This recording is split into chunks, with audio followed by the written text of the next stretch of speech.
역대상 19장. 얼마 후 암몬 사람들의 왕 나하스가 죽었습니다. 그의 아들 하눈이 뒤를 이어 왕이 되었습니다. 다윗이 말했습니다. 나하스는 나를 사랑했다. 그러니 나도 그의 아들 하눈에게 은혜를 베풀어야겠다. 그래서 다윗은 자기 신하들을 하눈에게 보내어 그의 아버지 나하스 왕의 죽음을 위로하게 했습니다. 다윗의 신하들이 하눈을 위로하러 암몬 땅으로 갔습니다. 그러나 암몬 자손의 지도자들은 하눈에게 이렇게 말했습니다. 다윗이 사람들을 보내어 왕을 위로하는 것이 정말로 왕의 아버지를 공경했기 때문인 줄 아십니까? 그렇지 않습니다. 다윗은 이 성을 엿보게 하려고 사람들을 보낸 것입니다. 그들은 이 성을 정복하려 하고 있습니다.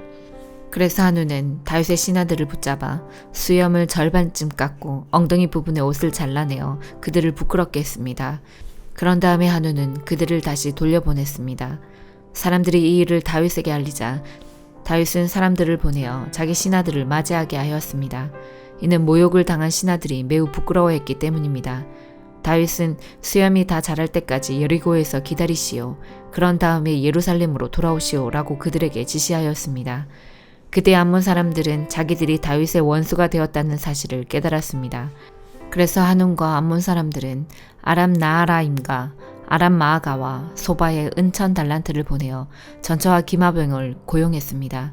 암몬 사람들은 전차 32,000대를 빌리고 기마병들을 고용했습니다. 그들은 또 마아가 왕과 그의 군대도 고용했습니다.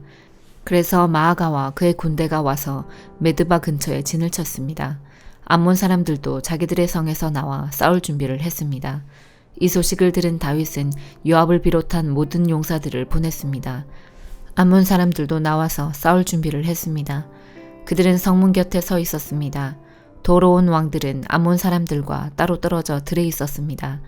요압은 자기들의 앞과 뒤에 적이 진을 치고 있는 것을 보고 이스라엘에서 가장 뛰어난 용사들을 뽑아서 아람 사람들과 싸울 준비를 하게 했습니다.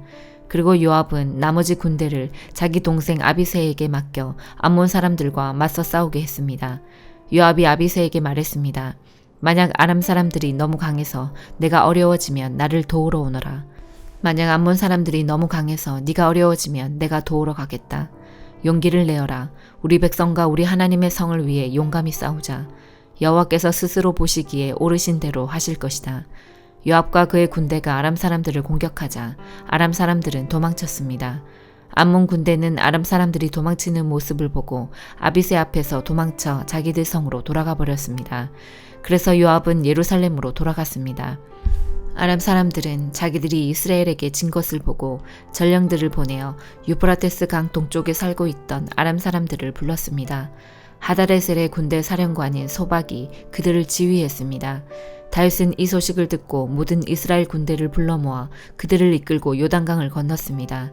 다윗이 그곳에서 아람 사람들과 맞섰을 때 아람 사람들이 이스라엘 군대를 공격했습니다. 그러나 아람 사람들은 이스라엘 군대에게 쫓겨 도망쳤습니다.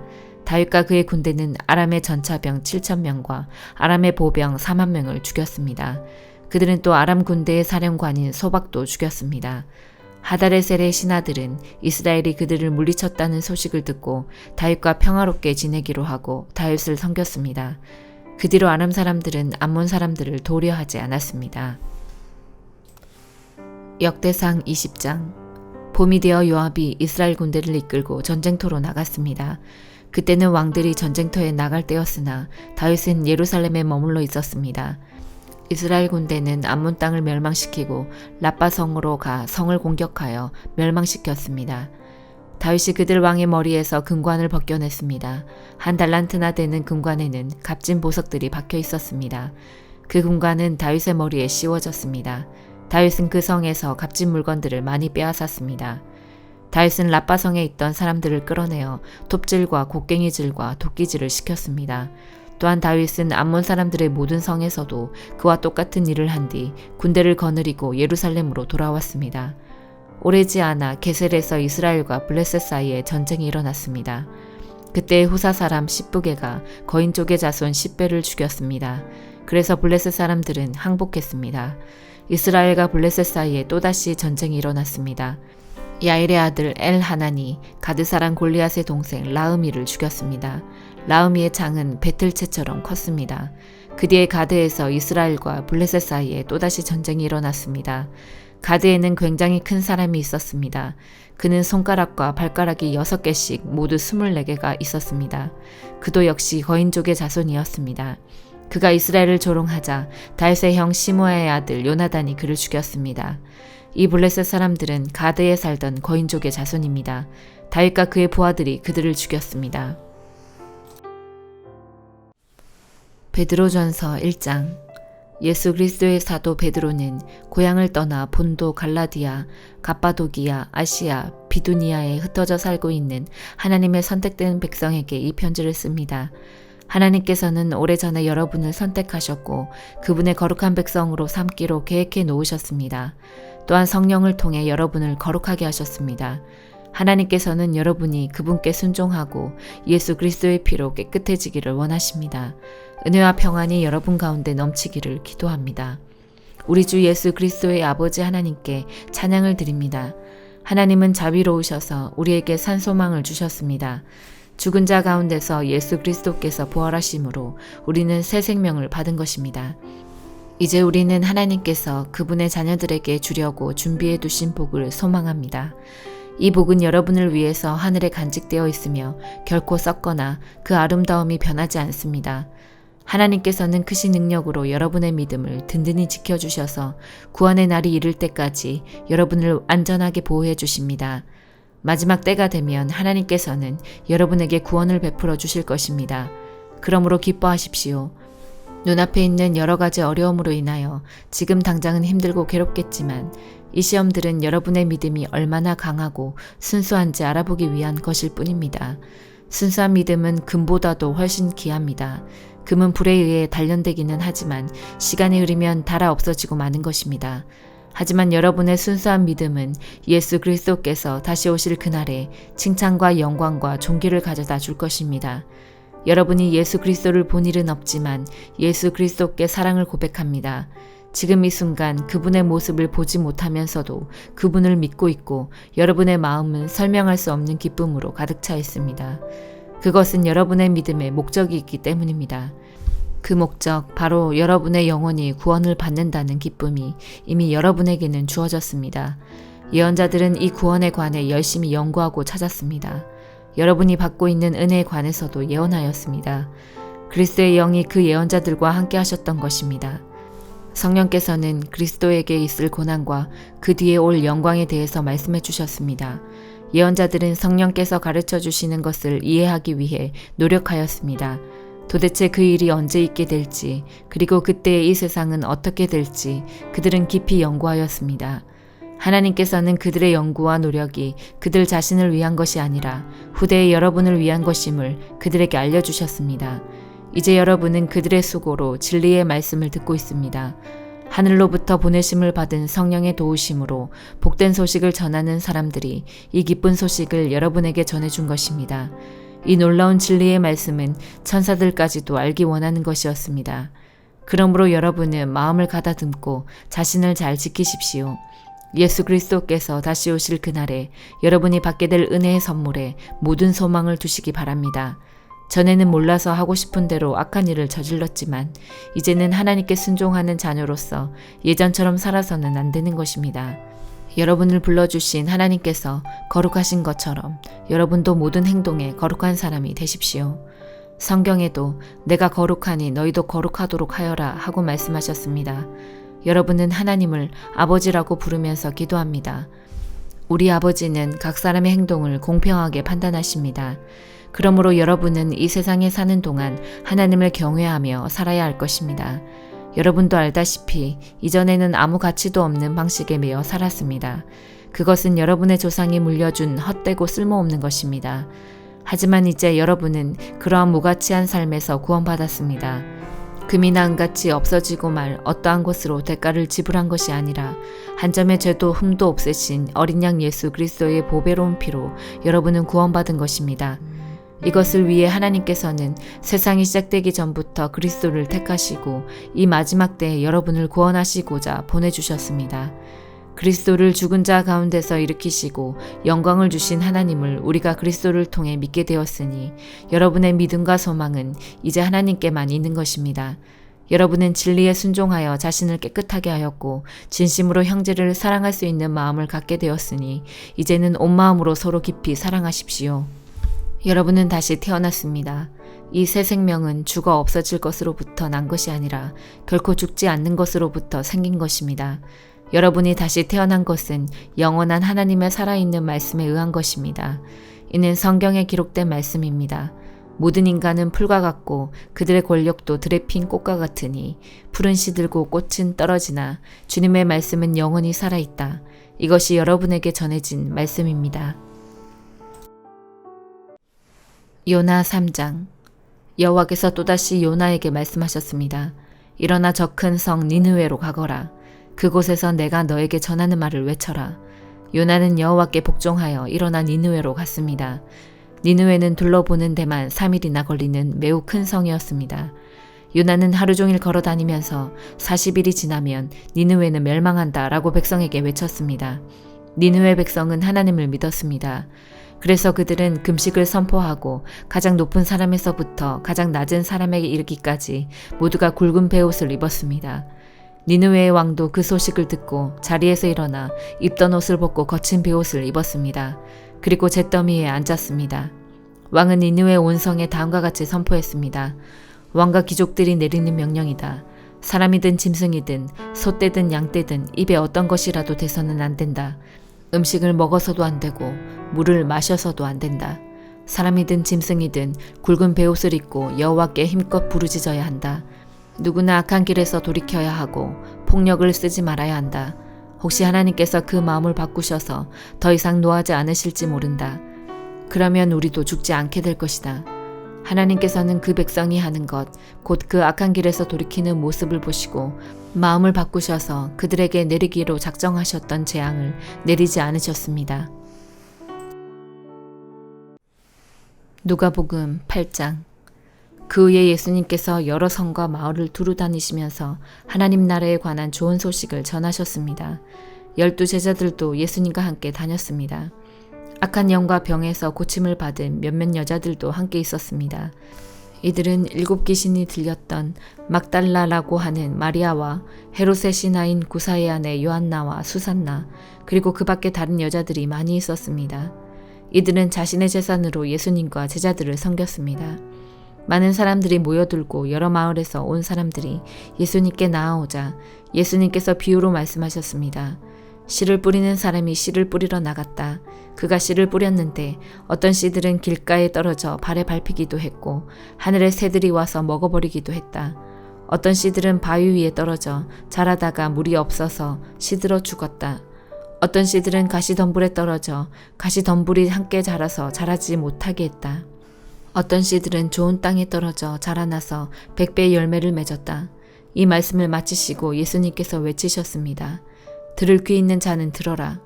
제자들이 이 비유가 무슨 뜻인지를 예수님께 물었습니다. 예수님께서 말씀하셨습니다. 너희에게는 하나님 나라의 비밀을 아는 것이 허락되었다. 그러나 다른 사람들에게는 비유로 말하였다. 이는 그들이 보아도 보지 못하고 들어도 깨닫지 못하게 하려는 것이다. 이 비유는 이것이다. 씨는 하나님의 말씀이다. 길가에 떨어진 것은 하나님의 말씀을 들었으나 마귀가 와서 그 마음에 있던 말씀을 빼앗아 간 사람들이다. 이들은 믿지 못하여 구원을 받지 못한다.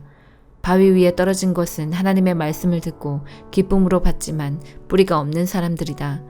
이들은 잠시 동안 믿으나 시험 받을 때에 넘어진다. 가시덤불에 떨어진 것은 말씀을 듣지만 살아가는 동안 재물에 대한 염려와 인생의 향락에 사로잡혀 열매를 맺는 데까지 자라지 못하는 사람들이다. 좋은 땅에 떨어진 것은 정직하고 선한 마음으로 하나님의 말씀을 듣고 그 말씀을 굳게 지켜서 좋은 열매를 맺는 사람들이다. 그 누구도 등불을 켜서 그것을 그릇으로 덮어두거나 침대 밑에 두지 않는다. 등불은 등잔 위에 놓아 들어오는 사람들이 그 빛을 보게 한다. 감춰진 것 중에 드러나지 않을 것이 없고 비밀 가운데 밝히 알려지지 않을 것이 없다. 그러므로 너희가 듣는 것을 조심하여라. 가진 사람은 더 많이 받을 것이고 가지지 못한 사람은 가졌다고 생각하는 것마저 빼앗길 것이다. 예수님의 어머니와 동생들이 예수님께 왔습니다. 그러나 많은 사람들 때문에 예수님께 가까이 갈 수 없었습니다. 어떤 사람이 예수님께 말씀드렸습니다. 선생님의 어머니와 동생들이 밖에 서서 선생님을 만나 뵙기 원하십니다. 예수님께서 사람들에게 대답하셨습니다. 내 어머니와 형제들은 하나님의 말씀을 듣고 그대로 행하는 사람들이다. 어느 날 예수님께서 제자들과 함께 배에 오르셨습니다. 예수님께서 말씀하셨습니다. 호수 건너편으로 가자. 그래서 그들이 떠났습니다. 가는 동안 예수님은 잠이 드셨고 사나운 바람이 호수로 불어닥쳤습니다. 배에 물이 가득 차서 위험에 빠졌습니다.